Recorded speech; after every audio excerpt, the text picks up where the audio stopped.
There is a single small act repeated that can remake an entire life.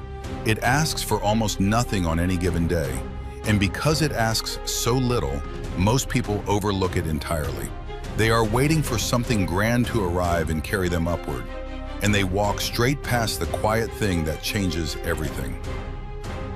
We are taught to wait for the surge, the burst of motivation, the perfect morning, the sudden fire in the chest that will finally lift us up the mountain we have been staring at for years. And the surge does come. It always comes, but it always leaves. And when it leaves, we mistake its leaving for our own failure. Motivation is a guest.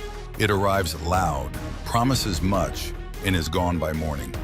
We build our whole hope of change on its visits, and then wonder why our lives never truly move.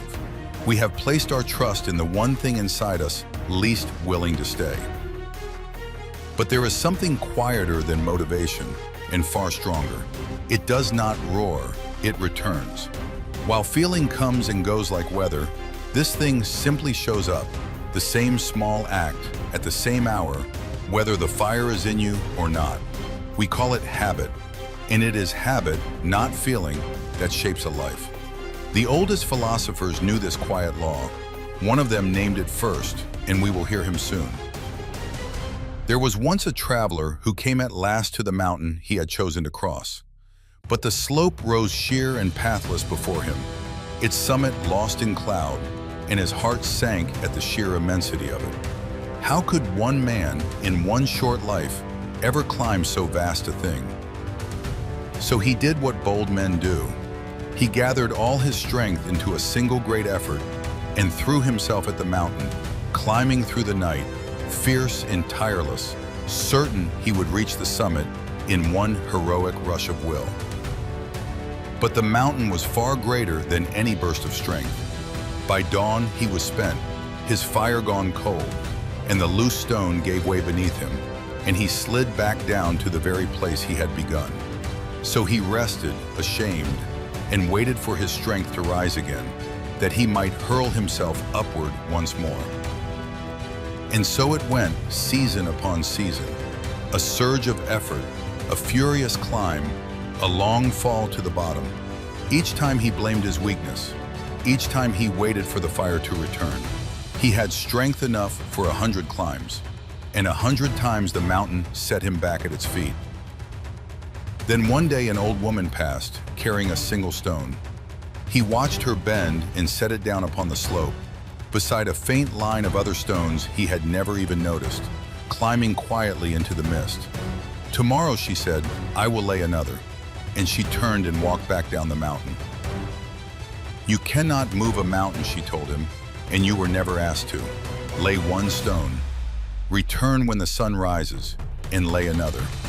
Do not try to climb the mountain, build the path. A single stone each day, and one morning the path itself will carry you to the top." He almost laughed. One stone against all of that rock?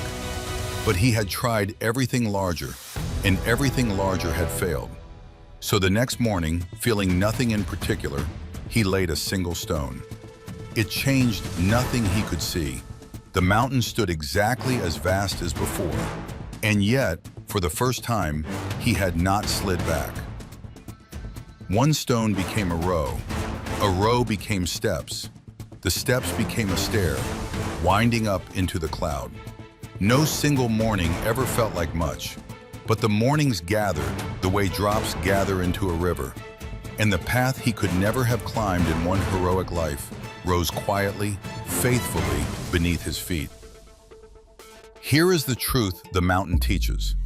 You do not change your life by the force of a great effort, but by the faithfulness of a small one.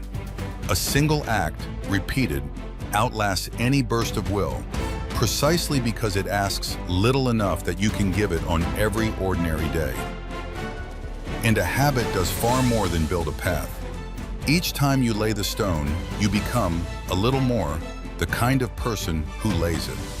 The act repeated does not only change what you do, it quietly changes who you are. Every repetition is a vote, cast in silence, for the self you are becoming. 23 centuries ago, Aristotle watched men wait for their feelings and named the deeper law they were missing. "We are what we repeatedly do," the famous line declares, words actually written by the historian Will Durant, summing Aristotle up. But the summary is faithful to the source. Excellence, Aristotle taught, is never a single act. It is a habit, a settled way of being, built one repetition at a time. This is what it truly means to transform. Not to feel inspired, but to become consistent. Transformation is not a single dramatic leap. It is the same small choice, made again and again, until it is no longer a choice at all, but a self. For in the end, we do not rise to our hopes. We fall to our habits. And among all your habits, there is usually one that holds up the rest. A single keystone act that, once it stands steady, makes a dozen others possible. Find that one. The stone that, laid each day, builds not merely a path but a person. Begin there and you will feel everything else begin to move. So look honestly at your own mountain. Stop searching for the strength to conquer it all at once. Ask instead the smaller, braver question, the one that actually builds a life. What is the single stone I could lay today and again tomorrow, small enough that I cannot fail to lift it? Make it small, almost embarrassingly small. Small enough to survive your worst days, for it is the worst days, not the best, that decide who you become. A practice you keep only when inspired is not yet a habit. Choose the act you can repeat when you feel nothing at all, and then repeat it. And so, one ordinary morning, no fire in his blood, no surge in his heart, the traveler bent and laid a single stone, as he had 1,000 times before. And when he straightened, he found he was standing among the clouds, the summit only a few steps above him, the long path behind him glowing gold in the rising sun. You will not be carried up your mountain by the days you feel strong. You will be carried by the small thing you do on the days you do not. So before this day returns you to waiting for the surge, sit with the only question that ever truly builds a life.